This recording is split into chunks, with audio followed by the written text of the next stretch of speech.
Hey guys, I am जय as a technical trainer. स्वागत करता हूं आप सभी का मेरे यूट्यूब चैनल पर। मैं आशा करता हूं कि आप सभी को मेरी टेक्निकल वीडियोस बहुत ज़्यादा पसंद आएगी और आप इन वीडियो से बहुत कुछ सीख पाएंगे। तो शुरू करते हैं आज का सेशन बिना किसी देरी के। दोस्तों, आज की इस वीडियो में हम कवर करने वाले हैं कुछ टॉपिक्स को। नंबर 1, कंप्यूटर क्या है। नंबर 2, कंप्यूटर का आविष्कार किसने किया। और नंबर 3, कंप्यूटर कितने प्रकार के होते हैं। तो चलिए शुरू करते हैं अपना पहला पॉइंट, कंप्यूटर क्या है। तो बात करते हैं कंप्यूटर वर्ड आया कहाँ से। जहां कंप्यूटर वर्ड आया कंप्यूटिंग से, और कंप्यूटिंग का मतलब होता है गणना करना। तो बात करते हैं दुनिया के पहले कंप्यूटर की, जिसका नाम एबेकस है। ये एक नॉन इलेक्ट्रॉनिक कंप्यूटर है जिसका काम केवल गणना करना होता है, और यही कंप्यूटिंग से नाम निकल के आया कंप्यूटर, जिसका मतलब होता है गणना करने वाला। अब बात करते हैं दुनिया के फर्स्ट इलेक्ट्रॉनिक कंप्यूटर की, जिसका नाम है thnxx। बात करते हैं अपने दूसरे पॉइंट की, कंप्यूटर का आविष्कार किसने किया। जहां नॉन इलेक्ट्रॉनिक कंप्यूटर यानी एबेकस के इन्वेंटर टिम क्रीमर को कहा गया है, और इलेक्ट्रॉनिक कंप्यूटर thnxx के इन्वेंटर जॉन मोचली को कहा गया है। आप सोच रहे होंगे कि आप लोगों ने फर्स्ट कंप्यूटर के इन्वेंटर चार्ल्स बेबेज को हर जगह पढ़ा या सुना होगा, पर मैं आप लोगों को क्लियर कर दूं, चार्ल्स बेबेज ने फर्स्ट कंप्यूटर नहीं बनाया। उन्होंने सिर्फ फर्स्ट कंप्यूटर यानी thnxx को इन्वेंट करने की थ्योरी दी थी, इसलिए उन्हें कंप्यूटर का जनक या फादर्स ऑफ कंप्यूटर भी बोला जाता है। चार्ल्स बेबेज के असिस्टेंट लेडी एडा लवलेस, जो कि चार्ल्स बेबेज के हर इन्वेंशन में उनकी हेल्प किया करती थी, कंप्यूटर की थ्योरी में भी उनका पूर्ण योगदान रहा है, इसलिए उन्हें मदर ऑफ कंप्यूटर कहा जाता है। तो चलिए शुरू करते हैं अपना तीसरा पॉइंट, कंप्यूटर कितने प्रकार के होते हैं। पहले नंबर पर आता है हमारा सुपर कंप्यूटर, दूसरे नंबर पर आता है मेनफ्रेम कंप्यूटर, तीसरे नंबर पर आता है माइक्रो कंप्यूटर, और चौथे नंबर पर आता है मिनी कंप्यूटर। तो बात करते हैं सुपर कंप्यूटर की। सुपर कंप्यूटर से आप लोगों के माइंड में क्या आता है। हाल से आप लोगों के माइंड में ये आता है कि बहुत बड़ी बड़ी रैम, बहुत बड़े बड़े माइक्रो प्रोसेसर्स, बहुत बड़ी बड़ी हार्ड डिस्क। अगर मैं आपको आपसे कहूँ कि आपके कंप्यूटर में 200 TB रैम या फिर 500 TB हार्ड डिस्क हो, तो आप ये सोचेंगे कि हाँ बिल्कुल ऐसा नहीं हो सकता। तो मैं आपको क्लियर कर देता हूँ, बिल्कुल ऐसा ही होता है। सुपर कंप्यूटर में बड़े बड़े माइक्रो प्रोसेसर्स अवेलेबल होते हैं, और बहुत ज़्यादा तादाद में रैम और हार्ड डिस्क भी अवेलेबल होती है। इस कंप्यूटर का यूज़ किया जाता है बड़े बड़े न्यूक्लियर वेपन को टेस्ट करने के लिए, और आपके एक वेदर फोरकास्ट यानी जैसे मौसम की जितनी भी जानकारी आपके फ़ोन पे आती है, वो सब बड़े बड़े काम जितने भी होते हैं सब सुपर कंप्यूटर से होते हैं। हालांकि सुपर कंप्यूटर मैं आपको क्लियर करा देता हूँ, आपको नॉर्मल अपने घरों में सुपर कंप्यूटर नहीं मिलेगा। अब सुपर कंप्यूटर से मतलब मेरा ये है कि अगर आपके पास में कोई एक गेमिंग कंप्यूटर या गेमिंग प्रोसेसर कंप्यूटर है, जैसे कि फॉर एग्जांपल आपके पास में 8 GB रैम 4i7 कंप्यूटर है, तो वो आपके मुताबिक आपका सुपर कंप्यूटर है।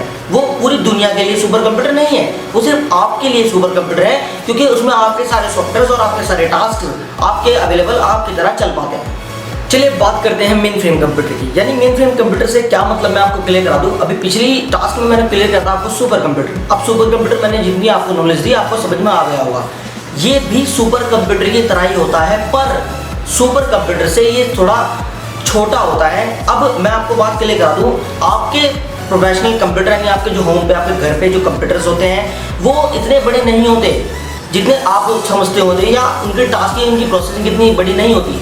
मेन फ्रेम कंप्यूटर का जो एक टास्क है वो सिर्फ बड़े बड़े बैंकों में ट्रांजैक्शन के लिए यूज़ किया जाता है। आपके घर पर जो कंप्यूटर्स होते हैं, आप अपने उस कंप्यूटर से अपनी बैंक की कोई ट्रांजैक्शन नहीं कर सकते, और ना ही वो इतना लोड झेल सकते हैं कि आपके ट्रांजैक्शन को कंप्लीट कर सके। मेन फ्रेम कंप्यूटर का जो मेनली यूज होता है वो बैंक की तरफ से होता है, आपके डेबिट कार्ड क्रेडिट कार्ड को एक्टिवेट करने के लिए, आपके बैंक की स्क्रिप्ट को बनाने के लिए, या फिर आपके बैंक के ट्रांजैक्शन करने के लिए। जो एक बड़ी बड़ी ट्रांजैक्शन होती है, एटीएम कार्ड्स होती है, क्रेडिट कार्ड्स होती है, डेबिट कार्ड्स होती है, या फैक्स मशीन होती है, उन सभी के ट्रांजैक्शन और उन सभी की प्रोसेसिंग के जितना भी लोड आता है वो सब मेन फ्रेम कंप्यूटर में आता है, और मेन फ्रेम कंप्यूटर का यूज उस चीज में किया जाता है। बात करते हैं अपने तीसरे पॉइंट यानी मिनी कंप्यूटर की। मिनी कंप्यूटर माइक्रो कंप्यूटर से छोटा होता है, पर प्रोसेसिंग में बहुत ज़्यादा बड़ा होता है। अब बात करते हैं जैसे कि इसका यूज़ कहाँ पर होता है। बड़ी बड़ी कंपनीज और बड़ी बड़ी ऑर्गेनाइजेशन और बड़े बड़े लोग इस कंप्यूटर्स को आसानी से यूज़ करते हैं। जितने भी कंपनी का पूरा काम डिपेंड होता है सब मिनी कंप्यूटर्स के ऊपर डिपेंड होता है, क्योंकि इसकी प्रोसेसिंग बहुत ज़्यादा अच्छी होती है। इसकी प्रोसेसिंग हमारे नॉर्मल कंप्यूटर से कहीं ज़्यादा होती है। क्यों? क्योंकि ये बहुत ज़्यादा लाइट वेट होता है, डेस्क पर आसानी से फिट हो जाता है, और बहुत ज़्यादा लो पावर कंजप्शन पर भी चल सकता है। अब बात करते हैं अपने फोर्थ पॉइंट यानी माइक्रो कंप्यूटर की। अब देखिए माइक्रो कंप्यूटर से मैं आपको बता दूं, आपके घरों में जो नॉर्मल कंप्यूटर्स होते हैं, यानी कि white monitor, white keyboard, white mouse, यानी कि अब से जो कुछ टाइम पहले भी चले थे, वो भी माइक्रो कंप्यूटर की श्रेणी में आते हैं। माइक्रो कंप्यूटर का नाम माइक्रो कंप्यूटर क्यों रखा? अब देखिए, जब कंप्यूटर्स में माइक्रो प्रोसेसर का यूज होने लगा, तब से ही माइक्रो कंप्यूटर को माइक्रो कंप्यूटर कहा।